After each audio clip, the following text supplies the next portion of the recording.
Hello students, I am Meena Madam. Today we have to continue the chapter Constitutional Design. Today we have to study about the philosophy of Indian Constitution and some definitions. So let us start with the philosophy of Indian Constitution. In fact, there are two ways to know the philosophy of a constitution of any country. These are the views of major leaders of that country. Second is preamble of the constitution of that country.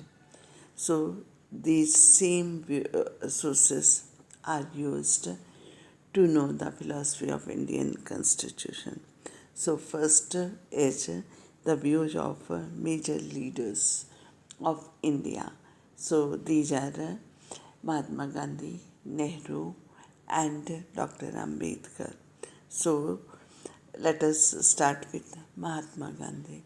Mahatma Gandhi used to say that India should have a constitution that can make India a country where there is no place for casteism, untouchability,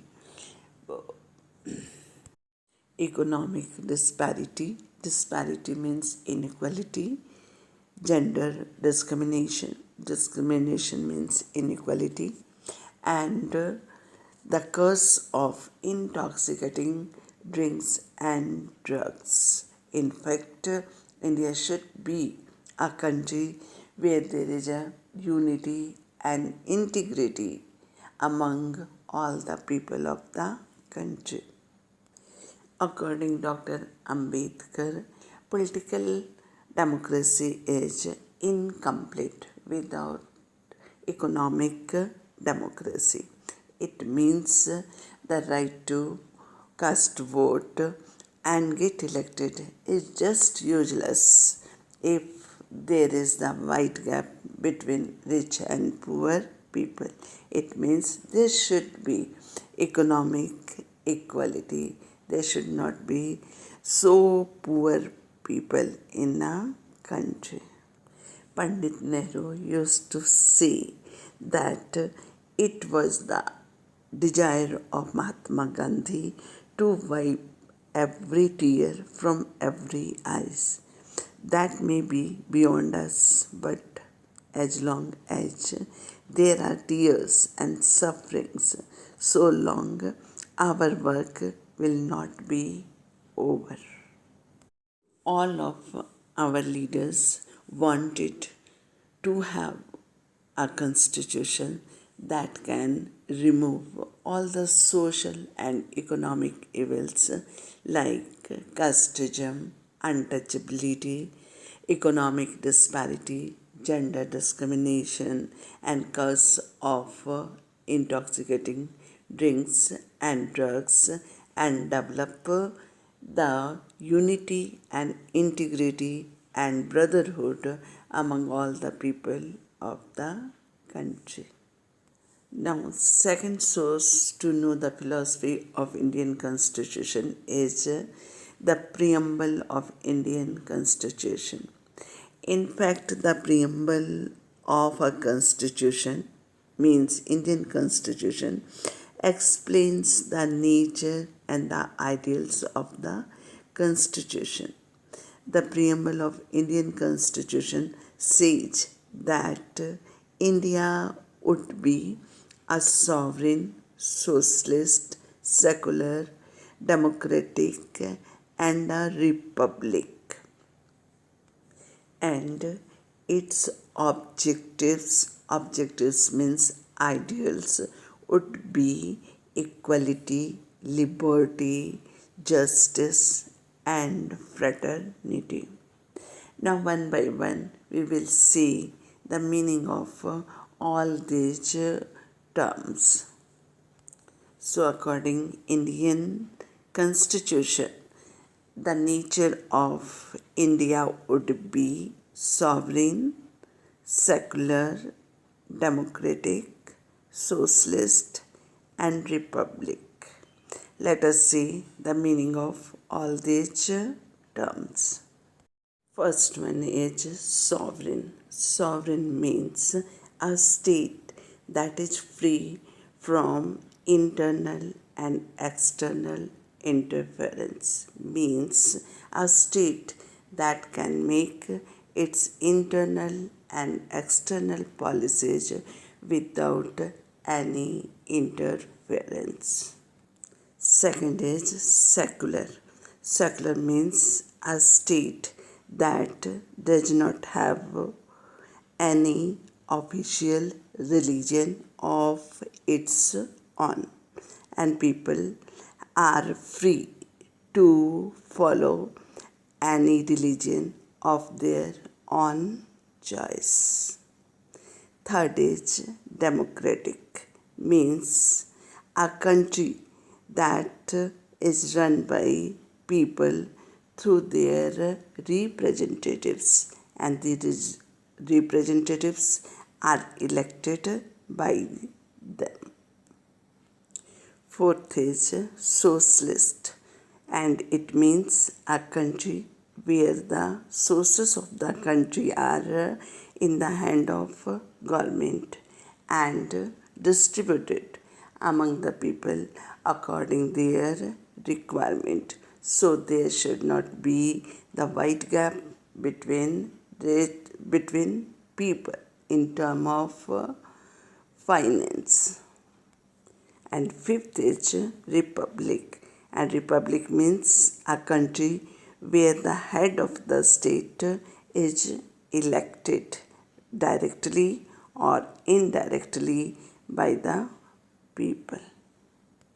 Now next we have to see the ideals of Indian Constitution, and the ideals of Indian Constitution are equality, liberty, justice and fraternity.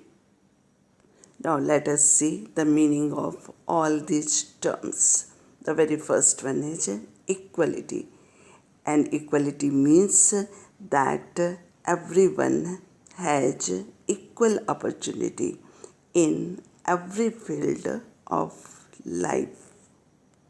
Second is liberty, and liberty means reasonable restrictions on the rights to use the facilities, so that the rights of others should not be violated. Third is justice. It means no discrimination on any basis like caste, religion, language, culture, etc. And fourth is fraternity. It means feeling of brotherhood. So these are the ideals of Indian Constitution. Now let us see the definition of some more terms which we have used in this chapter. And that is the very first one is Constitution. Constitution means a body of laws according which a country is governed. Second one is Constituent Assembly. Constituent Assembly is an assembly of people's representatives that writes a constitution for a country. And third one is Preamble. Preamble is an introduction of a constitution that states the objectives of the constitution. Now we have to see the exercise of the chapter. Here most of the questions are objectives, and I am not going to read the statement, just I will tell you the answer. In very first question, some statements are there, some are right or wrong, or we have to correct these statements. So very first one, that is A.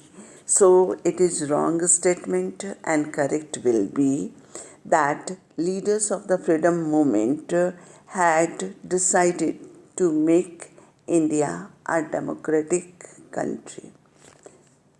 Second is, members of the Constituent Assembly had different views on some provisions of the Constitution. C. A country that has a constitution may or may not be a democracy. And fourth is, constitution can be amended according the demands of that time. In second question, we have to find out the main reason of the conflict in making of the democratic constitution in South Africa, and that is C.